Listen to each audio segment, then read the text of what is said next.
Finalmente, falarei sobre estas duas ligações, atribuídas a Ana Jatobá, que ocorreram no apartamento durante a ligação ao socorro a Isabela. São somente estas duas ligações, que correspondem à linha do tempo do promotor Sembranelli, o fator decisivo para a condenação do casal Nardoni, a despeito de todas as incoerências do inquérito policial e das evidências a favor deles, encobertas pelo próprio inquérito. Mas esta linha do tempo deles está para ser rompida. Vejamos as referências sobre essas ligações na lista divulgada à imprensa e nas reportagens. Primeiro, vejamos as duas ligações atribuídas a Ana Jatobá na lista divulgada à imprensa. A primeira ligação foi às 23 horas, 50 minutos e 32 segundos, feita ao pai de Ana Jatobá. A segunda, às 23 horas, 51 minutos e 9 segundos, feita ao sogro. Vemos nesta reportagem do Extra Globo que a primeira ligação para o pai de Ana Jatobá durou 32 segundos e a outra para o sogro, nesta reportagem, 24 segundos. Tem coisas estranhas nessas ligações. São os tempos delas.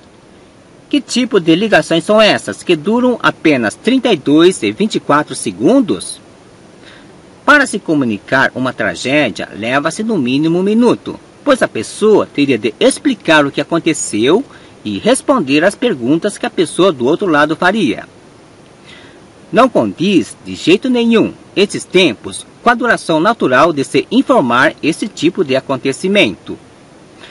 A ligação do Sr. Lúcio ao socorro a Isabela durou mais de um minuto.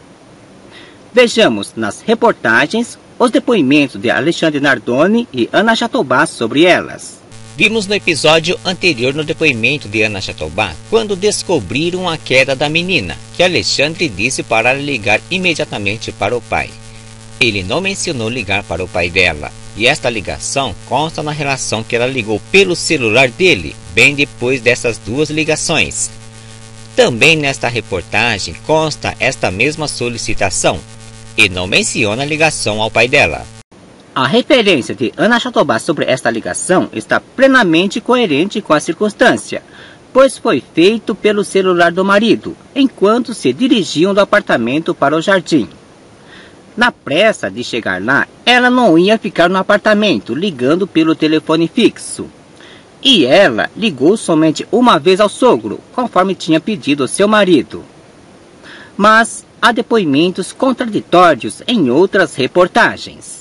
Vamos ler primeiro a reportagem sobre o depoimento de Alexandre Nardoni, onde aparece a referência de que ele disse para Jatobá ligar para seu pai e o sogro. Quando estavam saindo do apartamento, já tiveram a ideia de ligar para o seu pai e o pai dela, sendo que Ana então pegou o telefone fixo que estava na sala e ligou deste telefone para as duas famílias, não sabendo esclarecer se ela conseguiu falar nesse momento com os mesmos. A menção sobre esta solicitação para a esposa ligar para os pais não aparece quando ele narra quando estavam saindo do apartamento. Que ao observar Isabela caída não viu ninguém perto dela, que desceu rapidamente pelo elevador social na companhia de Ana Carolina. E no depoimento de Ana Jatobá há uma contradição conforme veremos.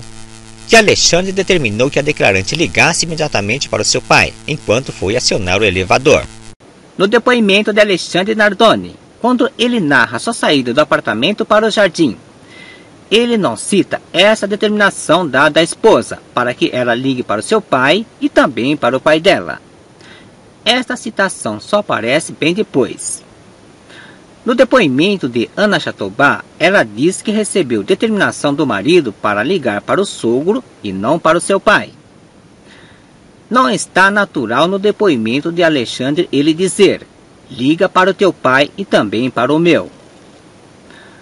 Numa outra reportagem do depoimento de Ana Jatobá, aparece, no entanto, a citação de que ela recebeu determinação para ligar para o seu pai e também para o sogro. Lemos nesta reportagem do depoimento de Ana Jatobá que peguei neste blog. Virou para mim e disse: Carolina, Isabela está lá embaixo. Ela começou a gritar e colocou o joelho na cama. Gritava muito e ele disse: liga para o meu pai e para o teu pai. Ela foi para a sala e pegou o telefone sem fio. Ela ligou para o sogro e para o pai. Este depoimento está muito estranho. Notem que o relato inicial é na primeira pessoa conforme ela diz. Alexandre foi fazer o cartão enquanto eu andava no shopping com as crianças. Depois fomos para a casa dos meus pais. Quando chegamos no prédio, Alexandre levou Isa para cima. Alexandre desceu e esperamos um pouco para não acordar o Cauã por causa do som. E depois fomos todos para o elevador. Subimos sem brigas, eu com o Cauã e ele com Pietro. Observem que, justamente na continuação deste relato, há uma mudança de quem está narrando para o relato de uma outra pessoa. No começo da reportagem está na primeira pessoa quando diz: eu andava no shopping com as crianças, depois fomos para a casa dos meus pais. Todos subimos na casa da minha mãe, quando chegamos no prédio. E depois fomos todos para o elevador. Subimos sem brigas. Notem que no trecho onde consta a citação sobre os telefonemas, há uma mudança para a segunda pessoa que relata o que ela faz quando se lê. Agora ela disse que notou a luz acesa. Ela foi para a sala. Ela ligou para o sogro. Todo esse trecho, até onde ela menciona que Alexandre determina que ela ligue para os pais. Não é ela quem narra, mas alguém que registra a sua narração. Esse depoimento está estranho, pois inicia-se com ela narrando, e justamente no trecho onde aparece a citação da ligação para os pais, muda para a segunda pessoa que narra. Além disso, este relato entra em contradição com outro depoimento dela, onde ela diz que recebeu determinação do marido para ligar somente para o sogro. Esse depoimento entra em contradição também com o de seu marido, conforme fazemos a comparação. No depoimento de Alexandre, ele diz que tiveram a ideia de ligar para os pais quando saíram do apartamento e que ela ligou para as duas famílias. Mas no depoimento ela disse que quando recebeu essa determinação do marido, estava no quarto dos meninos, pois colocou o joelho na cama. Se realmente Ana Jatobá tivesse feito essas ligações pelo telefone fixo do apartamento, não haveria estas contradições e nenhuma margem para contestações. Mas não é isso que acontece. Analisando com mais profundidade estes relatos, descobrimos vários pontos conflitantes, conforme relaciono a seguir. Pontos conflitantes nos depoimentos. Não combina com a lógica numa circunstância em que o pai vê a filha caída lá embaixo, e no pânico e choque que se segue, vem a ansiedade de vê-la como ela está, e por isso a urgência de chegar o quanto antes no jardim. Ele dizer para Ana Jatobá ligar do telefone fixo do apartamento e ficar esperando no elevador ela ligar 2 vezes. Ponto 2. Por que Alexandre pediria para a esposa ligar para o seu pai e também para o sogro?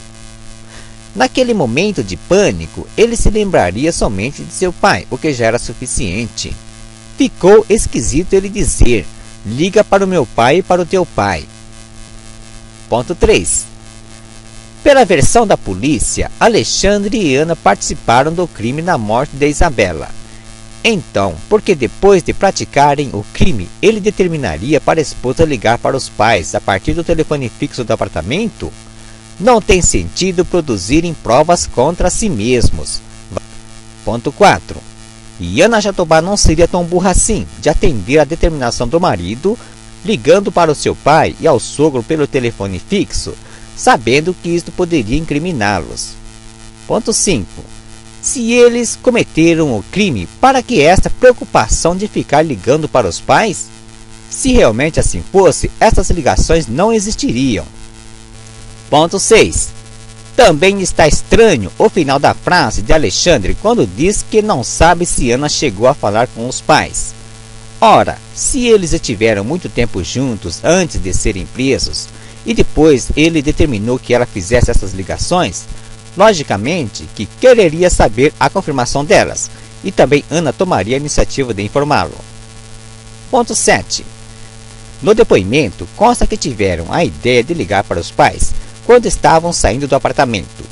Então, logicamente que teriam de ligar pelo celular. Por conta dessas contradições nos depoimentos de Alexandre Nardoni e Ana Jatobá, e de tantos pontos conflitantes levantados, a gente chega à seguinte conclusão. Esta citação nos depoimentos dele e dela, de que ele determinou à esposa que ligasse para o seu pai e para o pai dela, foi inserida deliberadamente pela polícia, como prova incontestável de que eles estiveram no local do crime quando este ocorreu. Mas isto é um absurdo, vão dizer. Como eles podem fazer isso?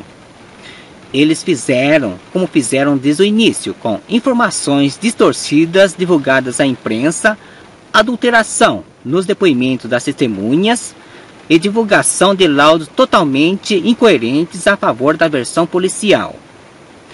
Relembremos alguns para confirmar.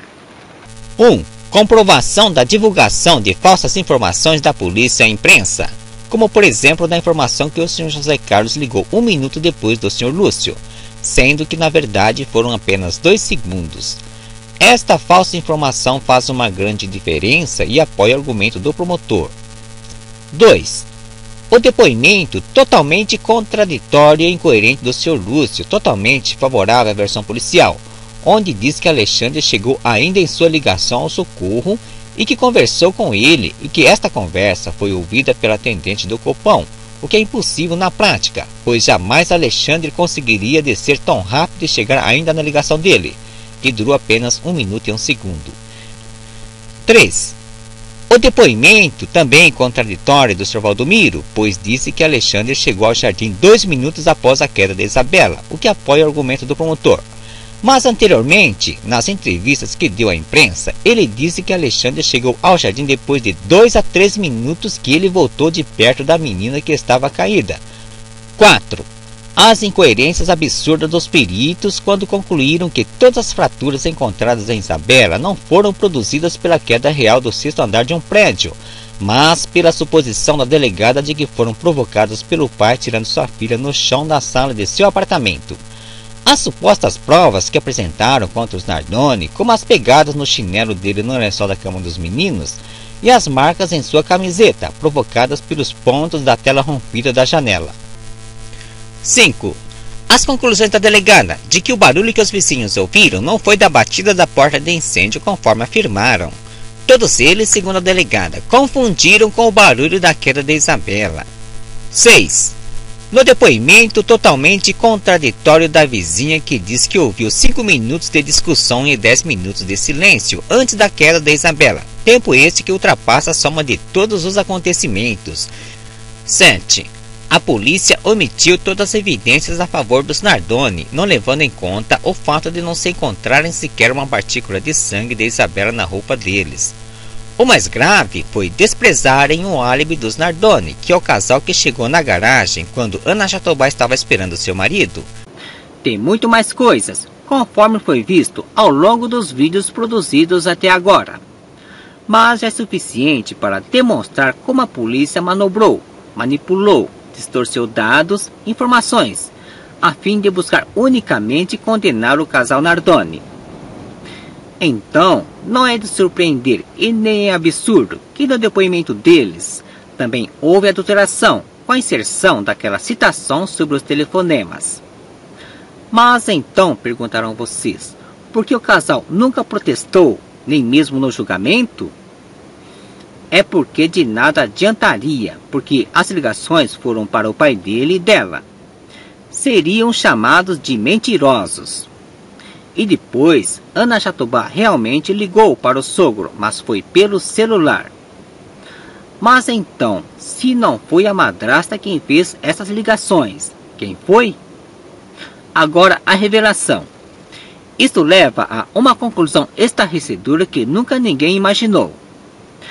Estas 2 ligações ocorridas no apartamento dos Nardoni, pelo telefone fixo, foram feitas pela mesma pessoa que atacou Isabela. Pode parecer inacreditável o que estou dizendo, mas é porque nunca ninguém cogitou essa possibilidade. Mas era o que faltava para completar esse quebra-cabeças. Mas como pode ser isso? Essa pessoa ligar para os pais deles? Para entender melhor porque essa pessoa fez essas 2 ligações, vamos analisá-las na linha do tempo, na segunda parte desse episódio, no próximo vídeo.